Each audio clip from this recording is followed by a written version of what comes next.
Good morning students, my self doctor विशाल तिवारी। और last video में हम लोगों ने चालुक्य वंश स्टार्ट किया था और उस चालुक्य वंश में हम लोगों ने चालुक्य वंश के सबसे प्रतापी शासक पुलकेशिन द्वितीय तक के बारे में पढ़ लिया था। अब हम लोग पुलकेशिन द्वितीय के उत्तराधिकारी कौन कौन थे और उसके अलावा फिर जो उन्होंने किस तरह से शासन किया, कौन सी उनकी विजय रही, उसके अलावा फिर जो चालुक्य वंश की दूसरी शाखाएं में कौन कौन से राजा हुए, जिसमें कल्याणी के चालुक्य और वेंगी के चालुक्य जो रहे थे। जिसमें से वेंगी के चालुक्य के बारे में आपको पता अभी चल चुका था। पुलकेशिन द्वितीय के जो भाई थे विष्णुवर्धन, जिसने पुलकेशिन द्वितीय ने उसको विष्णुवर्धन को वहाँ पर शासन करने के लिए कहा था। तो अब उन्होंने वेंगी पे किस तरह से शासन किया वो भी उसमें देखेंगे और उनकी कहाँ तक शासन रहा, वो सारी चीज़ें हम लोग देखेंगे। ठीक है, तो अब नेक्स्ट आगे बढ़ते हैं हम लोग पुलकेशिन द्वितीय के उत्तराधिकारियों के बारे में।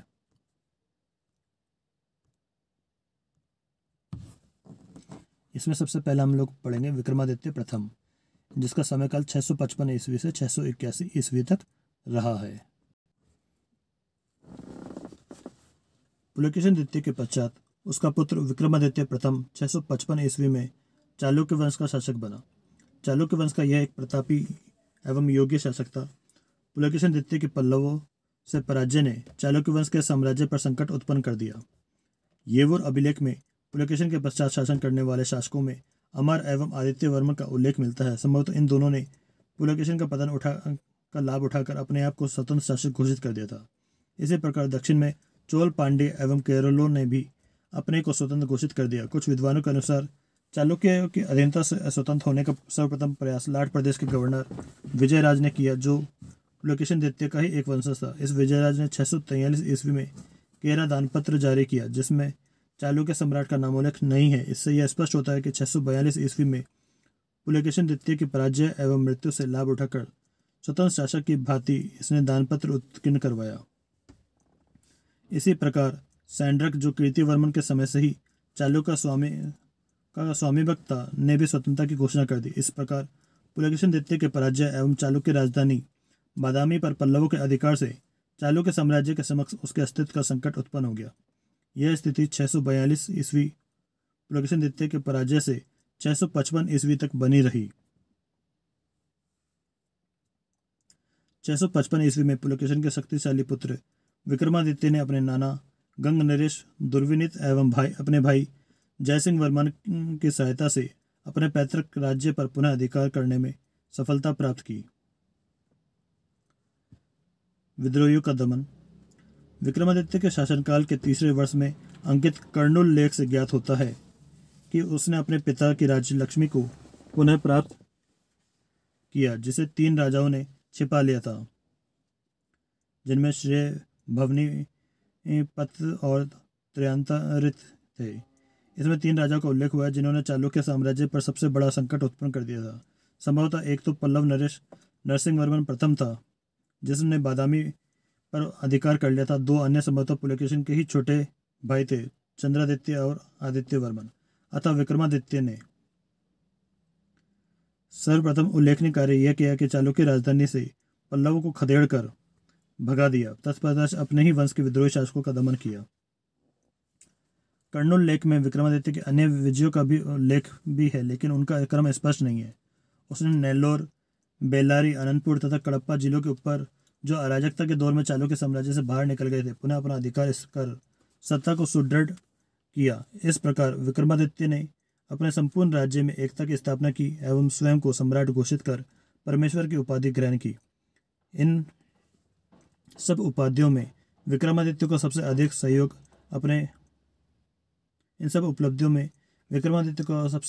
सहयोग अपने छोटे भाई जयसिंह वर्मन का मिला था। अतः उसे लाट प्रदेश यानी दक्षिणी गुजरात का गवर्नर बना दिया। फिर है चालुक्य पल्लव संघर्ष। चालुक्य सम्राट विक्रमादित्य ने पल्लव शासक महेंद्र वर्मन द्वितीय के राज्य पर भीषण आक्रमण किया। इस युद्ध में महेंद्र वर्मन पराजित हुआ और संभवतः मारा गया। उसका उत्तराधिकारी परमेश्वर वर्मन हुआ। परमेश्वर वर्मन के शासनकाल में भी विक्रमादित्य ने पल्लव राज्य पर आक्रमण किया और उसकी राजधानी कांची पर अधिकार कर लिया। केंद्र तामपत्र लेख के अनुसार विक्रमादित्य ने उस कांचीपति का मस्तक अपने चरण कमलों में झुकाया, जिसने कभी किसी के आगे अपना मस्तक नहीं झुकाया था और जो तीनों समुद्रों से घिरी हुई भूमि का स्वामी था। पल्लव नरेश कांची से भागकर दक्षिण की ओर कावेरी की तरफ चला गया। कांची पर कुछ समय के लिए चालुक्यों का अधिकार हो गया। दूसरी ओर पल्लव अभिलेखों में पल्लवों की विजय का उल्लेख मिलता है। पल्लव शासक परमेश्वर वर्मन की सेना ने विक्रमादित्य को पराजित किया तथा उसकी राजधानी को लूटा। चालुक्य एवं पल्लवों के अपने अपने अभिलेख अपने अपने विजयों का उल्लेख करते हैं। ऐसा अनुमान होता है कि प्रारंभ में पल्लव शासक परमेश्वर वर्मन को पराजित होना पड़ा था, लेकिन कुछ समय बाद ही उसने राजधानी से बाहर रहते रहते अपनी सेना की टुकड़ियां बादामी भेजी, जहां उसकी सेना ने अव्यवस्था उत्पन्न कर दी। परिणाम स्वरूप चालुक्य शासक को कांची से अपनी राजधानी की रक्षा हेतु बादामी जाने के लिए बाध्य होना पड़ा। इस प्रकार इस चालुक्य पल्लव संघर्ष से न तो चालुक्य को कोई लाभ हुआ और न ही पल्लवों को। इसके पश्चात लगभग 50 वर्षों तक चालुक्य पल्लव संघर्ष रुका रहा। इसके बाद है राजा विनयादित्य, जिसका समय काल था 681 ईस्वी से 696 ईस्वी। विक्रमादित्य के प्रथम के पश्चात उसका पुत्र विनयादित्य शासक बना। इसने महाराजाधिराज, परमेश्वर, भट्टारक, राजाश्रय तथा युद्धमल जैसी उपाधियां धारण की। इसके कई अभिलेख मिलते हैं जो इसके राज्य में शांति व्यवस्था का संकेत देते हैं। विनयादित्य शासन से संबंधित सभी कार्यों में व्यक्तिगत रुचि लेता था। चालुक्य लेखों में से पल्लव, कलब्र, केरल, हेह, मालव, चोल, पांड्य आदि राज्यों पर विजय प्राप्त करने का श्रेय दिया गया है। फिर है विजयादित्य 696 ईस्वी से 733 ईस्वी।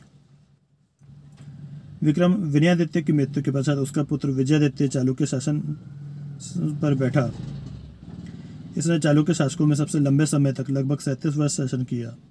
इसका शासनकाल शांतिपूर्ण एवं समृद्धशाली रहा। इसे सबसे अधिक सहयोग अपने पुत्र विक्रमादित्य का प्राप्त हुआ, जिसे विजयादित्य ने पल्लवों पर आक्रमण करने भेजा था। विक्रमादित्य ने पल्लव शासक परमेश्वर वर्मन को पराजित किया तथा कर देने हेतु विवश किया। इस प्रकार विजयादित्य के शासनकाल में पल्लवों ने कोई बड़ा संकट खड़ा नहीं किया। निस्संदेह विजयादित्य चालुक्य शासकों में एक योग्य तथा शक्तिशाली शासक था। इसने महाराजाधिराज, सत्याश्रय, श्री पृथ्वी वल्लभ, परमेश्वर और भट्टारक आदि उपाधियां धारण की। यह शासक श्रेष्ठ निर्माता था। इसने पट्टाडकल के विशाल शिव मंदिर का निर्माण कराया था। फिर है विक्रमादित्य 733 ईस्वी से 744 ईस्वी। 747 ईस्वी। यहाँ पे आप करेक्शन कर लीजिएगा, ये 744 की जगह 747 ईस्वी है। ठीक है। सम्राट विजयादित्य की मृत्यु के पश्चात उसका पुत्र विक्रमादित्य चालुक्य वंश का शासक बना। इसके समय दक्षिण में अरबों ने आक्रमण करने प्रारंभ कर दिए थे, जिनका सामना विक्रमादित्य प्रथम के भाई जयसिंह वर्मन के पुत्र पुलकेशिन ने किया। पुलकेशिन ने न केवल अरबों को हराने में सफलता प्राप्त की, बल्कि उन्हें गुर्जर प्रदेश से बाहर खदेड़ दिया गया तथा अरबों के कुछ भूभाग भी हस्तगत कर लिए। पुलकेशिन को इन्हीं सफलताओं के कारण चालुक्य सम्राट विक्रमादित्य से अवनिजनाश्रय यानी पृथ्वी के लोगों का शरणदाता की उपाधि प्राप्त हुई थी। चालुक्य पल्लव संघर्ष। अरबों के विरुद्ध प्राप्त सफलताओं से उत्साहित होकर विक्रमादित्य ने पल्लवों की राजधानी कांची पर आक्रमण किया।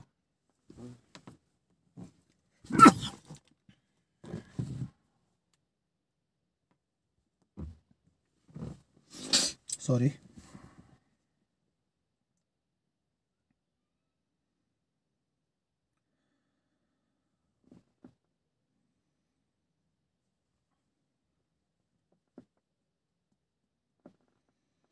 इस समय कांची पर पल्लवराज नंदीवर्मन का राज्य स्थापित था। उसे चालुक्य नरेश ने पराजित कर युद्धभूमि से भगा दिया। उसके बहुत से हाथी एवं रत्न छीन लिए गए। विजय चालुक्य पल्लवों की राजधानी में प्रवेश हुए, लेकिन कांची को कोई हानि नहीं पहुंचाई गई। अपने इस विजय द्वारा विक्रमादित्य ने पल्लव नरेश नरसिंहवर्मन प्रथम द्वारा की गई वातापी विजय का प्रतिशोध लिया। जिस प्रकार वातापी को जीतकर नरसिंहवर्मन ने वातापी कोण की उपाधि धारण की थी, उसी प्रकार चालुक्य शासक विक्रमादित्य ने कांची कोंड की उपाधि धारण की। विक्रमादित्य पल्लवों के विरुद्ध 3 बार संघर्षरत हुआ। प्रथम अपने पिता विजयादित्य के काल में वह पल्लवों के विरुद्ध युद्ध करने गया, जिसमें उसने पल्लव परमेश्वर द्वितीय को पराजित किया तथा उसे कर देने के लिए विवश किया। दूसरी बार वह अपने शासनकाल में स्वयं कांची तक गया, लेकिन कांची को कोई हानि नहीं पहुंचाई। तीसरी बार अपने शासनकाल के अंतिम चरण में उसने अपने पुत्र कीर्तिवर्मन द्वितीय को भेजा, जिसके समक्ष पल्लव नरेश ने आत्मसमर्पण कर दिया। इस प्रकार पल्लवों को विक्रमादित्य द्वितीय ने 3 बार पराजित किया। विक्रमादित्य द्वितीय चालुक्य वंश का एक महान शक्तिशाली सम्राट था। उसने विजयों के साथ साथ निर्माण कार्यों में भी रुचि ली। इसकी 2 महारानियां थी, दोनों है वंश बहनें थी, लोकमहादेवी एवं त्रिलोक्य महादेवी।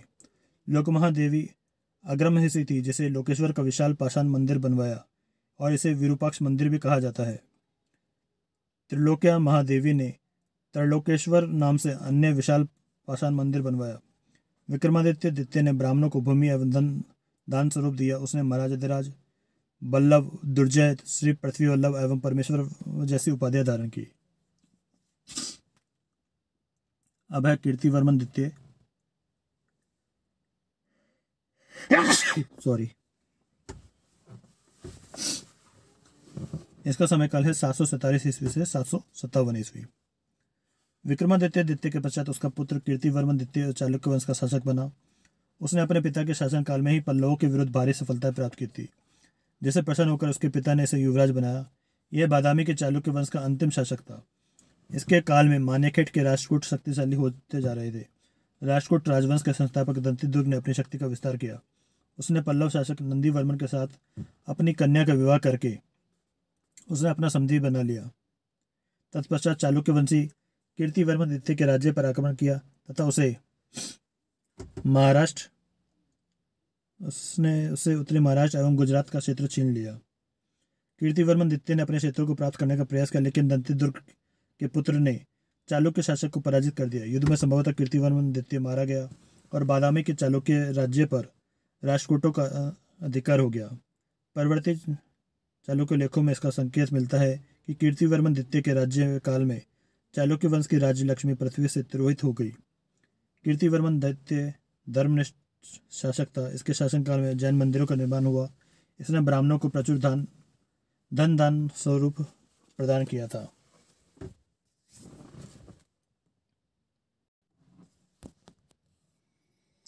तो यहाँ पर हम लोगों ने बादामी के चालुक्य वंशों तक का पूरा इतिहास देखा। अब हम बात करते हैं कल्याणी के चालुक्य वंश। इनको बहुत शॉर्ट में हम लोग पढ़ेंगे, क्योंकि इनके सिर्फ मेन राजाओं के नाम मैं आपको यहाँ पे बता रहा हूँ और उनका समयकाल बता रहा हूँ। जिसमें कल्याणी के चालुक्य वंश के जो संस्थापक रहे हैं वो है तेलप द्वितीय, जिनका समयकाल 973 ईस्वी से 997 ईस्वी रहा है। और इन्होंने राष्ट्रकूटों पर विजय प्राप्त करी थी और नवीन राजवंश की स्थापना की। कोटिक तथा कर्क द्वितीय के समय से ही राष्ट्रकूट शक्तिहीन होते जा रहे थे।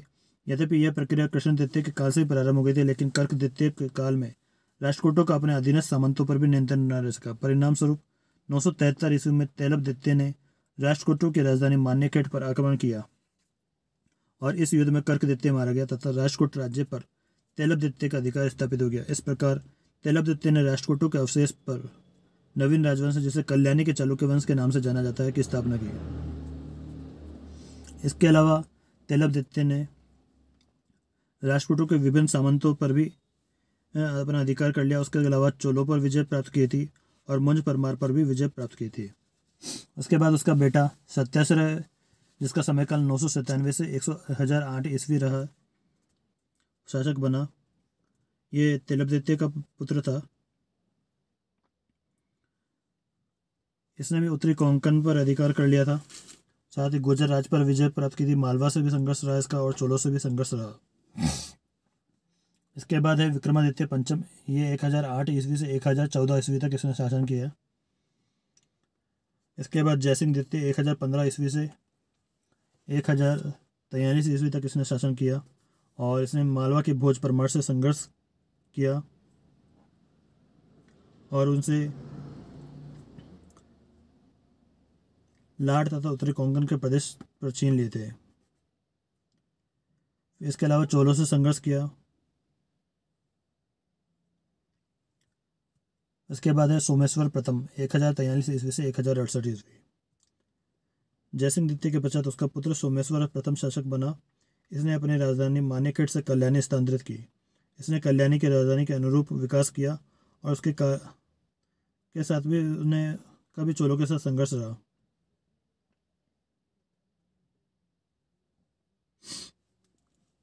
उसके अलावा उत्तरी कोंकण में भी संघर्ष रहा और कुछ अन्य विजय इसकी रही, जैसे वंग, मगध, कन्नौज, पांचाल, कुरु, खास, आभीर और लेपाल का विजेता भी इसको माना जाता है। फिर सोमेश्वर द्वितीय 1069 ईस्वी से 1076 ईस्वी। और उसके अलावा फिर है विक्रमादित्य षष्ठ। यह सोमेश्वर प्रथम का पुत्र एवं सोमेश्वर द्वितीय का छोटा भाई था। यह एक योग्य शासक था। इसके विरुद्ध इसके भाई जयसिंह ने विद्रोह किया और इसे पराजित कर दिया, लेकिन कुछ समय पश्चात विक्रमादित्य षष्ठ ने जयसिंह को हराकर बंदी बना लिया तथा कुछ समय पश्चात उसको मुक्त करा दिया। विक्रमादित्य षष्ठ ने वेंगी के राज्य पर आक्रमण कर वहां से चोलों के समर्थक शासक को भगा दिया तथा अपने सेनापति अनंतपाल को वहां का शासक बनवाया। इसके अलावा विक्रमादित्य षष्ठ ने कोंकण की भी विजय प्राप्त की थी और इस विक्रमादित्य षष्ठ विद्वानों का आश्रय देता था। इसकी सभा में कश्मीरी लेखक विलन को संरक्षण प्राप्त था। विलन ने विक्रमांक देवचरित नामक ग्रंथ की रचना की और मिताक्षर के रचयिता विज्ञानेश्वर भी इसी के दरबार में रहते थे। इसके बाद है सोमेश्वर द्वितीय 1126 ईस्वी से 1138 ईस्वी।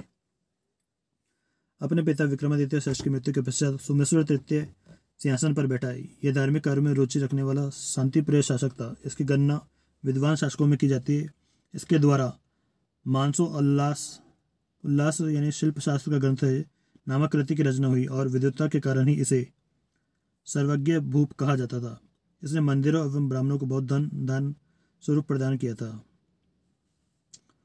और सोमेश्वर द्वितीय के पश्चात उसके दो पुत्रों जगदे कमल द्वितीय और तेलप तृतीय ने शासन किया था।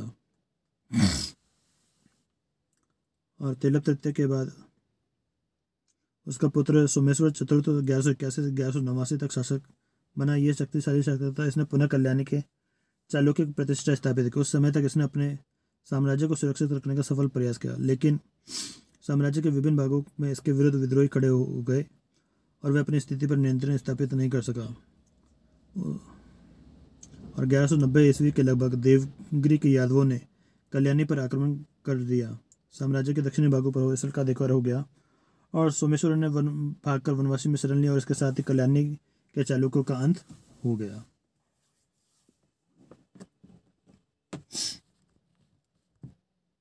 अब हम बात करते हैं वेंगी के पूर्वी चालुक्य वंश की। वेंगी का राज्य आधुनिक आंध्र प्रदेश की कृष्णा नदी तथा गोदावरी नदियों के मध्य में स्थित था। वेंगी का समीकरण गोदावरी जिले के पेडी वेगी नामक स्थान से किया जाता है। बादामी के प्रसिद्ध चालुक्य शासक पुलकेशिन द्वितीय के छोटे भाई विष्णुवर्धन ने यहाँ एक स्वतंत्र चालुक्य वंश की स्थापना की, जिसे पूर्वी चालुक्य वंश कहा जाता है। इसका प्रमुख शासक विष्णुवर्धन ही है, जिसने 615 ईस्वी से 633 ईस्वी तक शासन किया। यह पुलकेशिन द्वितीय का भाई था। इसे पुलकेशिन ने ही इस क्षेत्र का गवर्नर बनाया था और प्रारंभ में यह स्वयं भी पुलकेशिन द्वितीय के प्रति पूर्ण निष्ठावान रहा तथा पुलकेशिन की ओर से विष्णुवर्धन ने अनेक युद्धों में भाग लिया। जब पुलकेशिन द्वितीय पल्लव नरसिंहवर्मन के साथ युद्धों में फंसा हुआ था, तब विष्णुवर्धन ने अपने आप को स्वतंत्र शासक के रूप में घोषित किया। इसकी सूचना 2 ताम्रपत्रों में मिलती है। विष्णुवर्धन ने अब विषम सिद्धि की उपाधि ग्रहण की। इसके साम्राज्य में विशाखापट्टनम से उत्तरी नेल्लोर तक का क्षेत्र सम्मिलित था तथा वेंगी को इसने अपनी राजधानी बनाया। फिर है जयसिंह प्रथम। इसका समयकाल 633 ईस्वी से 663 ईस्वी तक रहा। विष्णुवर्धन के पश्चात उसका पुत्र जयसिंह प्रथम शासक बना। इसने पृथ्वी वल्लभ, पृथ्वी जयसिंह, सर्वसिद्धि जैसी उपाधियां धारण की। इसने 633 ईस्वी से 663 ईस्वी तक शासन किया। इसके पश्चात जयसिंह प्रथम का भाई इंद्रवर्मन राजा बना। इसने केवल 1 सप्ताह तक शासन किया। इंद्रवर्मन के पश्चात उसका पुत्र विष्णुवर्धन द्वितीय, जो कि 663 ईस्वी से 672 ईस्वी तक शासक बना। इसने विषम सिद्धि, मकरध्वज तथा प्रलयादित्य जैसी उपाधियां ग्रहण की। विष्णुवर्धन द्वितीय के बाद उसका पुत्र मंगी युवराज शासक बना।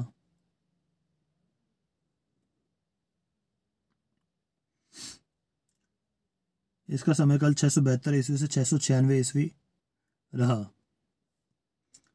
इसे विजय सिद्धि एवं सर्वलोक का आश्रय भी कहा जाता था। इसका पुत्र जयसिंह द्वितीय 696 ईस्वी से 710 ईस्वी तक शासक रहा।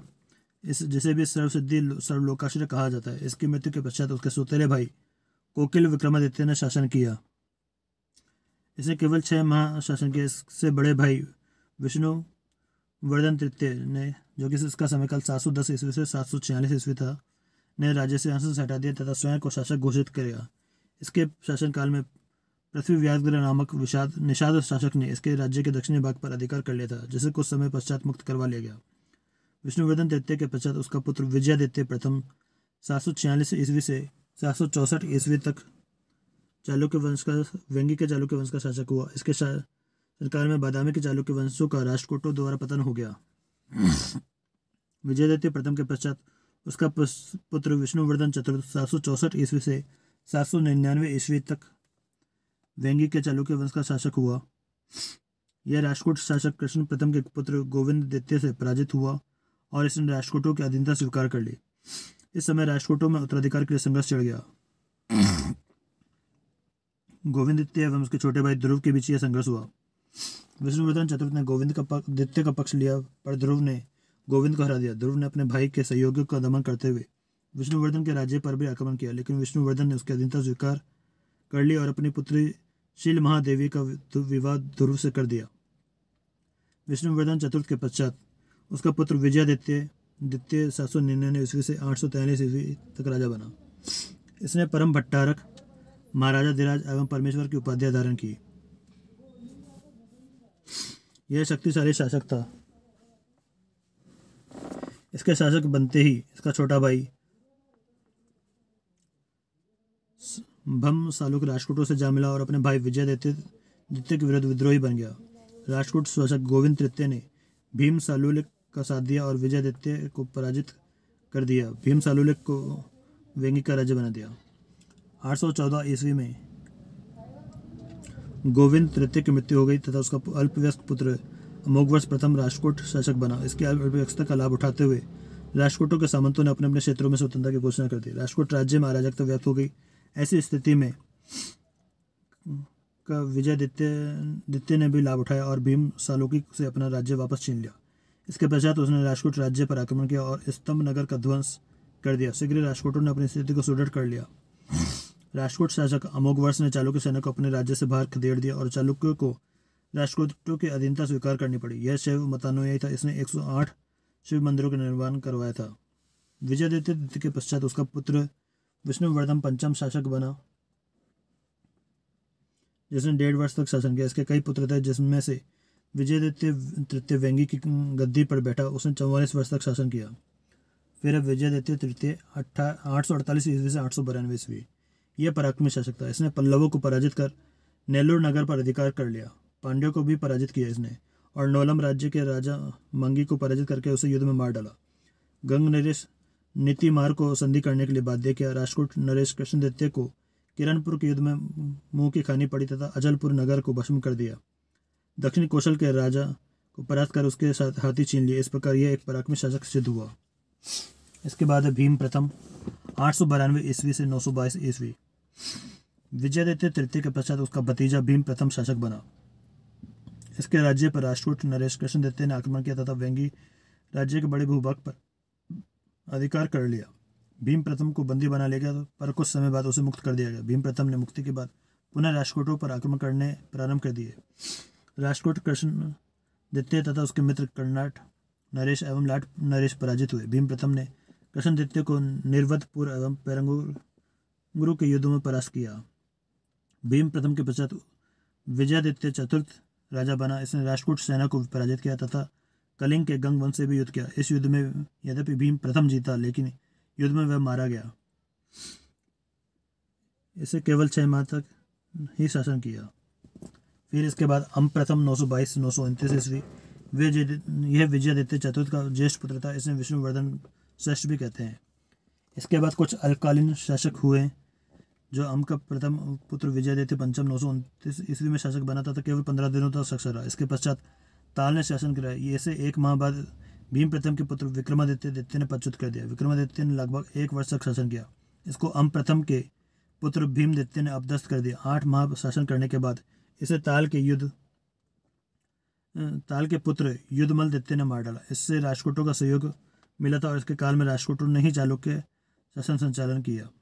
युद्धमल द्वितीय तो नाम मात्र का ही शासक रहा। इसका शासन काल अराजकता, अव्यवस्था तथा अशांतिपूर्ण रहा। इस समय विजयादित्य चतुर्थ के पुत्र भीम तृतीय ने चालुक्य राजवंश को उभारा। इसने राष्ट्रकूट सेना को अपने साम्राज्य से खदेड़ दिया तथा युद्धमल को हटाकर 935 ईस्वी में स्वयं वेंगी का शासक बन गया। भीम तृतीय ने 12 वर्ष शासन किया। इसने विजयवाड़ा में मल्लेश्वर स्वामी का मंदिर बनवाया। भीम तृतीय के पश्चात उसका पुत्र अमद्वितीय शासक बना, जिसे युद्धमल के पुत्र बादप ने सिंहासन से हटा दिया। तत्पश्चात क्रमशः ताल द्वितीय, अमद्वितीय, दानर, चोट भीम एवं शक्तिवर्मन ने 1011 ईस्वी तक शासन किया। इसके पश्चात भी 1063 ईस्वी तक अनेक छोटे छोटे राजाओं ने वेंगी पर शासन किया। 1063 ईस्वी में कुलोतुंग चोल वेंगी का शासक बना। इसके शासनकाल में चालुक्य राज्य एवं चोल राज्य एक हो गए और इसने अपने आप को चोल नरेश घोषित किया तथा चाचा विजयादित्य सप्तम को अपने अधीन वेंगी का गवर्नर नियुक्त किया। तो इस तरह से ये सारा चालुक्य वंश का शासन समाप्त होता है।